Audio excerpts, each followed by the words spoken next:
Anniversary. Robert had been training diligently for a couple of hours.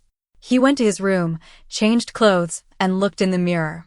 He wondered if and found him more attractive in a tuxedo or his regular clothing. He changed again into a tuxedo he had. He liked this one and stuck with it. It was their 4th anniversary, even though nobody but and Robert knew about it, and walked up the stairs in a white gown with blue lacing.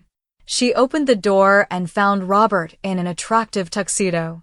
"Beautiful," Robert commented. "You're not so bad yourself," and said, holding her golden trademark staff with the glowing ruby. Robert walked up to her and kissed her on the lips, and pushed her blonde hair back and embraced him during their kiss. During the embrace, Robert slipped his hands under her gown, and playfully slapped his hand. "Pervert," she accused him. "I am because you make me," Robert said effusively, kissing her again. It was just like their first kiss the night after Robert had come out of a magical sleep. She held him in her embrace for a couple of minutes more and brought her hands back. "A necklace for you, sorceress," and Robert bowed down to her like a loyal knight, revealing a golden necklace. "Thank you, I'm not so sure about the title, but it will do," and said as if judging Robert's act, holding onto his hand and bringing him up. "Well, you are a sorceress," Robert told her, looking into her eyes. "Well, I am, but I like to be considered human," and told him, putting the necklace around her neck. She held her staff in her hands. "How very sorceress-like," Robert had to comment, bestowing a loving look upon her, and firmly hit him in the stomach, and the both of them laughed. "I have the dance hall reserved just for us," Robert told, and kissed Robert passionately. "You shouldn't have," and quoted. "I did, and I should have done more," Robert said, kissing her again. About 5 minutes later, they were both walking down an elegant hallway with music playing. "We seem to be the only ones here," and said. "The less, the merrier," Robert said, taking her in his arms. "Shall we dance now?" and asked, putting one of her hands on his broad shoulder. "Let's," Robert said, and put her other hand on Robert's side, and they started an ancient dance Merlin had taught them. At a moment when and spun around Robert, she slipped, but Robert caught her in his arms. Then he bent down and kissed her. The kiss lasted for a couple of minutes, and then they reclaimed their dancing positions. About half an hour later, they were still dancing. They were waiting for the other one of the two to suggest quitting so they wouldn't look lazy. Robert was the one that suggested quitting first. "You know, I was just going to say the same thing," and said, coming out of Robert's embrace and fluttering over to the main hallway. They decided to walk to the castle that night. "Sorry about ruining the perfect anniversary day, but we have to deal with this Tyro's demon somehow," Robert said, sighing. "Yeah, if he is using the orb of darkness to drain power from mortals, he must have some master plan," and said. "Perhaps we should go to Marilosa," Robert suggested. Instantaneously? "Are you deranged? We have a bounty on our heads," and fretted. "That's the point. They won't suspect us to go there. We should just put on a disguise and go," Robert said. "They can track us. Higher-level demons can sense others," and explained. "This could be more complicated than I thought," Robert said, thinking. "Oh yeah, why were you at the Arena of the Gods today?" and asked curiously. "Horus had some trainer teaching me some neat attacks," Robert said. "Like what?" and asked. Robert grinned and held out his hand. A ball of light appeared in it. "Light energy ball," and observed. "He also taught me this power-up sort of thing," Robert said. "Interesting," and commented. They reached the castle, and Robert changed out of the tuxedo and got dressed in her usual pink robes. They both sat down on the bed and looked at each other. Their blood got warmer as they looked at each other. Robert embraced and again, and they fell to the bed with Robert on top, locking lips. Merlin's visit, and was walking into the kitchen, ready to make some coffee. She was wearing pink robes with the golden necklace. A form of techromancy braided her hair. Techromancy was magical technology created in Falurko. Anybody who saw her at this hour would say she might have had an evil look on her face. She was her usual cranky self that morning. She did a spell to open the door. When she walked in, there was a purple mist and a peculiar odor in the room.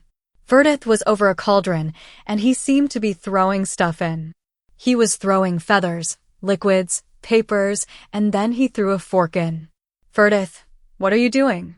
and asked, concerned for Ferdith's mental stability. "I'm making a water-breathing potion," Ferdith announced to her proudly. "Right, for one thing. Why would we need it? For second, forks don't really help you breathe underwater," and said crankily. "True, but they make the potions go down quicker," Ferdith said. "When was the last time you had a checkup?" and asked him, sitting down. "Checkup." Ferdith pondered the word. "Oh yeah, I forgot. They don't have those here," and said, thinking hard. "Actually, the iron in them, mixed with some of these liquids, makes a retrogression which destroys the hydrogen molecules, converting it to only oxygen molecules when the liquid enters your system," Ferdith explained. "Well, it's clear that you don't need a checkup," and said, jealous that Ferdith had come up with the scientific explanation this time, and made some coffee from the auto coffee maker and sat down while Ferdith was busily throwing things into the cauldron. A moment later, Algren practically jumped into the room and glanced over at Ferdith. "He's making a potion," and told him, looking at the front page of the newspaper that was delivered to them daily. Some demons had been executed. They were some of the ones that killed the people in their town. "I wonder what happened to the enchanted forest," and pondered aloud. "It has been untouched," a familiar ancient voice said, and looked up and grinned when she saw somebody she thought of as her grandfather. Merlin had sat down at the table. His long silvery beard, going to his lap, seemed to almost glow. He was in blue robes with moons and stars. "Where have you been?" and asked. They hadn't seen Merlin in nearly half a year. "Hey, Merlin," Algren greeted him with a boyish grin, and smiled to herself. Just about everybody admired Merlin in a way. "I have been fine, thanks for wondering. I have stopped by since I heard about the way your powers are growing. You and Robert's powers have almost reached their maximum. You know about all the healing, defense, and light spells in the book, and Robert has mastered all the weapons and is learning about energy bolts," Merlin explained. "Are you going to raise our salary?" and asked him sarcastically. Merlin chuckled. "Unfortunately not. We do, however, have news on Tyros. He is the lord of one of the largest demon factions. We also know he has above-average strength, speed, and endurance for a demon. His powers are one of the highest among demons. We believe he is using the Orb of Darkness to drain energy from mortals." Merlin did some more explaining. "So, basically, it's going to be hard to kill this guy?" and asked. "Yeah, and also Robert's trident won't work since he doesn't have divinity," Merlin told her.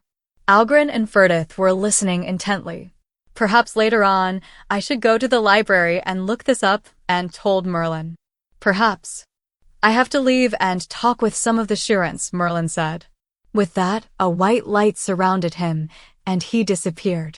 "Can I help defeat this Tyros demon?" Algren asked pleadingly. "No," and said sternly. She finished her coffee and walked out of the room to watch the news. "Great, spellbook prices are raising," and was saying to herself a couple of minutes later after watching the news. The news also had something about the day when the demons attacked the castle. Nothing had been damaged, fortunately. Then after that, it had something about some warlock who attacked in a downtown area a week ago. Robert was the one who defeated the warlock. He hadn't been severely injured, except for getting a big bruise on his arm from a spell the warlock did on him, and ran her fingers through her hair and walked out of the castle towards the sacred library. She teleported herself to the front door and pushed open the golden doors, revealing countless corridors and shelves of literature just waiting to be read and contemplated. A little acrimony. A humanoid figure stood behind a shelf of books with a jade dagger. He was listening to footsteps, waiting for the right time to attack. Tyros employed him. He was one of Tyros' top warriors. He was dressed in black, and his eyes were glowing red. Meanwhile, Anne was looking through an ancient book, deciphering the old text. She heard a footstep, and with quick reflexes, she pulled out her 2 daggers. She could be a problem, the demon said, looking around the corner. He formed a ball of dark energy and threw it behind In's back, but she noticed and jumped up high, avoiding the bolt. In return, she sent a bolt, and some books went flying. The demon ducked and threw a dark bolt in a random direction. It hit a shelf, and the books on the shelf went flying, and the shelf came crashing down. And had perceived him and threw another bolt. He barely avoided it, and he fell down, hitting his head. Ignoring the pain, he rolled away as she threw another bolt. He jumped up on one of the shelves and threw a bolt from above her. She saw it and, with one word, generated a partial shield around her. The bolt, however, did send her flying a couple of feet into a bookshelf, and the bookshelf toppled. The demon smiled and jumped down, but she threw a light bolt from the ground, and it hit him in the chest. He cried in agony as he was thrown back and slammed into a bookshelf, and jumped up and threw a dagger at him. He quickly held up a book, and the dagger went through the book, but it cut through his hand, spilling black blood. He cried out in pain when he pulled the dagger out of his hand, and threw another light bolt at him, and he avoided it that time, still spilling black blood on the floor. He gripped onto his dagger with his good hand and threw it at Anne. She did a backflip, and the handle of the dagger hit the sole of her shoe, and it fell to the ground. And threw a light bolt, blasting the demon's shoulder. He fell back in pain, but he threw a dark bolt at her, and it hit her in the chest. She spun around in the air a few times and fell to the ground. She wasn't breathing. The demon smiled, omitting his pain. His task had been done, and he would be paid well for it. He was encompassed by fire and faded out. And Robert yelled, running past a corridor of books. He was reading the newspaper at the castle when he saw a demon attacking, and in his mind, this was the second time he had a premonition of her being in distress. He noticed further down, books and pieces of ancient wood littered the floor. He ran as fast as he could in that direction and noticed a section of the floor was scorched. About 10 feet away, he saw, and with her lip breathing, he ran to her, teary-eyed, and felt her pulse.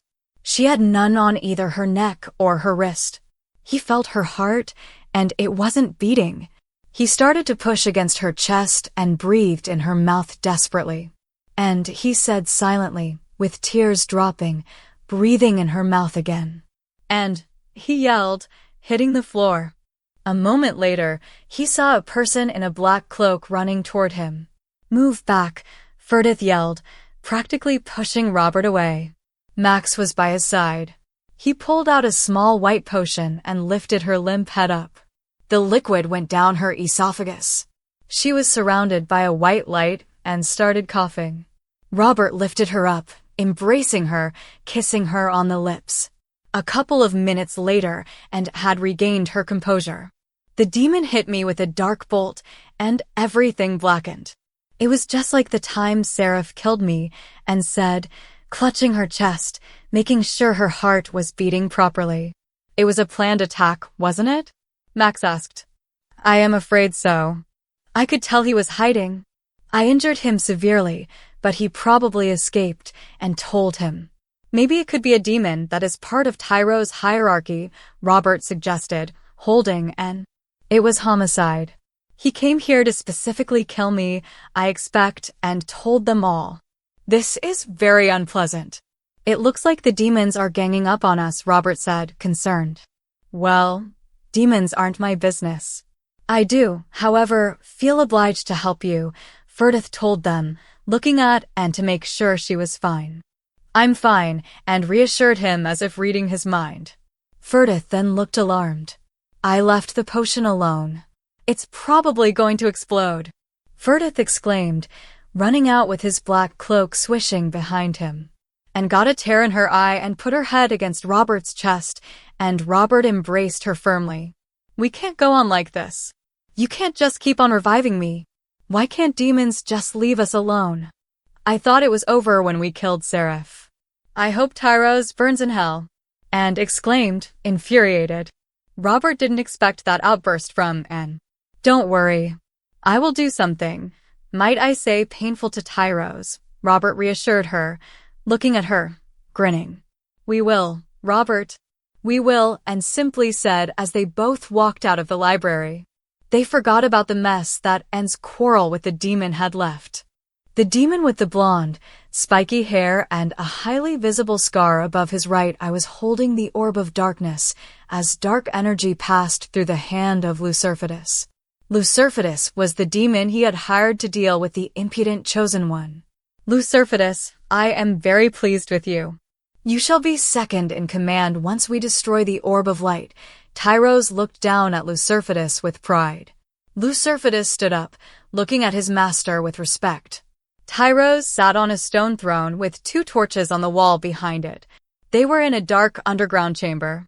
There was a pit of fire in the middle of the room, which Tyros and some of the other demons used for transportation. There is still the other chosen one, Lucerfidus told him. I will deal with him myself. I underestimated him last time. If he were a demon, he would make a great warrior. However, he has chosen the path of light.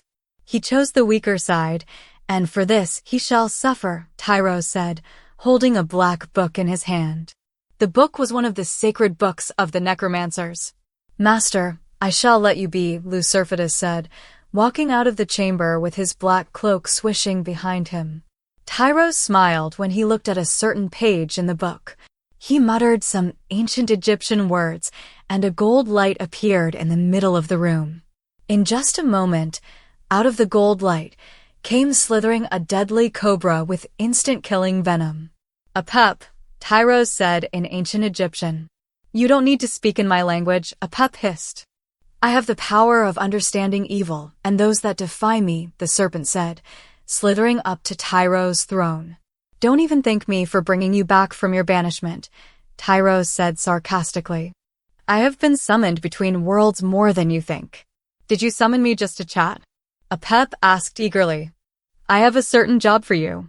It will benefit you, also, because of your defiance of the gods, Tyros explained to him. This interests me, Apep hissed at him, slithering around his throne. You may have heard of the chosen ones. 2 of them are dead already. That one they called Tyler and then N. One is left, the strongest one, I believe, Tyros explained. Ah yes, the children of the light and the gods, Apep hissed, looking at the sky. I have a plan to kill this one so the threat to my plan is eliminated, Tyros told him, bestowing an evil look on Apep. Their conversation wasn't continued, however, as Apep was surrounded by a gold light and disappeared. Tyros grinned and looked down at the black book again. Cobras. The next day, and Ferdith were in the potions room, mixing up holy potions. These were the potions Ferdith had used earlier to deal with demons.